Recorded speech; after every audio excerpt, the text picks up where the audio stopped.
It's always tough, like bringing somebody into the lineup and into the rotation after you finally kind of gotten, what you think is rotation that you're comfortable with. But the good thing about it is we've had so much influx there. We go on this 6-game road trip. I only have them start the lineup one game, so it's almost kind of prepared for it anyway. What you guys have appears special. Like, this doesn't happen all the time where you have guys that are so tight and so pulling with each other, having fun. Is there a danger of mixing that up or of breaking it? I don't think so.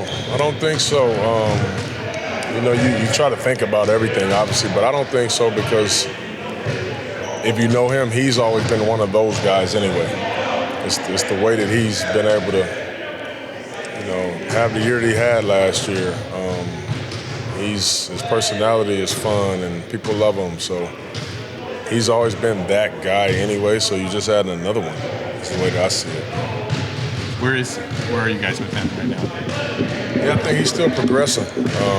Not ready to play yet. Nothing but not ready to play yet, but he's progressing though. He's doing more and more, so I don't have a timeline on it. I'm just hoping that it's close. Is he not ready because he's not in shape yet to play, or is still worried that he could be aggravated?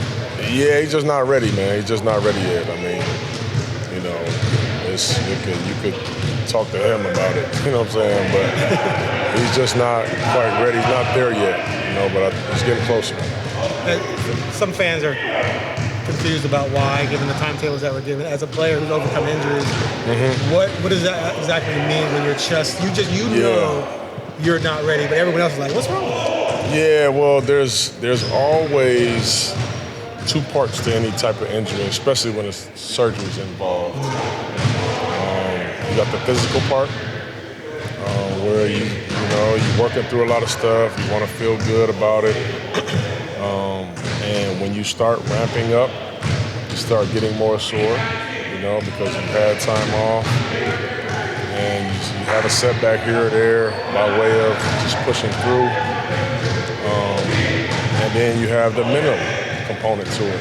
It's always a mental component that no fan ever even thinks about when you're coming back from surgery. These are just regular people. They have that just like normal 9-to-5 worker that goes and has surgery like this. There's both the physical and the mental part to getting over a surgery or injury.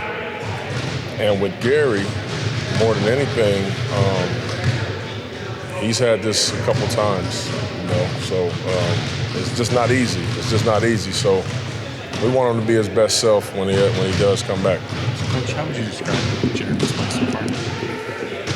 I think Jeremy has been incredible for us, man, on both ends of the floor. He allows us to do some things defensively that I think any team in the league would love to have the option to do. And then offensively, like some nights where we ride him, and he's the best player on the floor.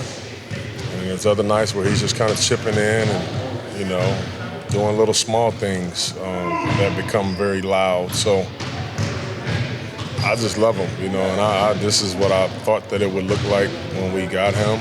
As I'm saying, man, it allows us to do so many things on both ends of the floor. He's had so many distinctive defensive assignments. As you go back and rewatch some of those, are there any in particular that stand out that really wowed you or where he was really critical? Man, he's taking those matchups every single game. Yeah. Even in our last game, Luka obviously played great. He's a matchup nightmare, but made the adjustment at halftime, take Josh off of him, put Jeremy on him, and they had to change what plays that they ran because of that. Knowing that we were switching a lot of stuff, they did a good job of trying to get Jeremy off of the matchup. But he's guarding a lot of times. He's guarding guys that are smaller and quicker than him, but he's so smart with his length and his spacing that he's able to contest a lot of those shots. More importantly, what people don't understand is he's able to contest a lot of those passes that they would make that are no longer on time and on target because of his length. Sean, I haven't gone and counted, but I guess in 13 games he started point guards probably 9 of them. I'm guessing probably 11 or 12 of them. Okay. Yeah. Chauncey, what signs have you seen that this could be sustained success and not just 94 stuff? Well, I just think we have to just continue being who we are, playing with that chip on our shoulder. And I say it all the time, I think defense travels.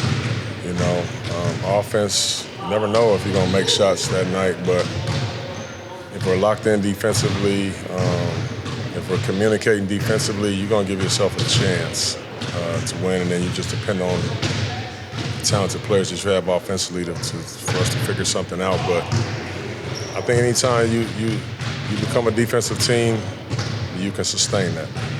What have you thought about the kinds of shot attempts that you guys are giving up? It's been a lot of corner threes so far and a lot of attempts at the rim. Is that something that you're trying to? Are you happy with the kinds of shots that you guys are giving up, or is that something that you're trying to change? No, we a lot of that stuff is sometimes miscommunications, breakdowns. We're obviously not promoting those type of shots to give up, but things happen. And my thing is, I want us to just make multiple efforts and try like heck, to rotate out. We change defenses so much throughout a game to try to keep teams off balance, and I think that's been one of our weapons. But at the end of the day, you can't take away everything. You got to get good at something, and one or two things, and then you just try to make adjustments, but you can't take it all away. It's a long history in the NBA of players who want to be the number one guy, and then maybe they get a taste of that. It's hard for them to revert back if they got that taste, regardless of success level. Jeremy is a guy who's now been the number one guy, but now he's come here, accepted being third or maybe 2B or whatever. What does it say about him that he's willing to suppress any ego and just be not a role player, but know that he has to defer to other people sometimes? Yeah, it says a lot, about who he is as a person and who he is as a teammate. In my early talks with Jeremy, he had a lot of fun being the number one guy, but at the end of the day, he says, it takes a different individual to relish being the number one guy and while you're losing. And so he's played on some good teams in this league, that Denver team, some Oklahoma City teams, and he's been like, a role player type guy. I don't consider him to be a role player here. He's one of our feature guys. But I think he learned a lot about the whole how it is to be overrated being a number one guy. He learned a lot about himself, I'm sure, during those couple years and what he wanted to do going forward. And I just think that he's in a perfect position with the perfect team. And obviously, I'm a little biased. All right. Thank you. All right.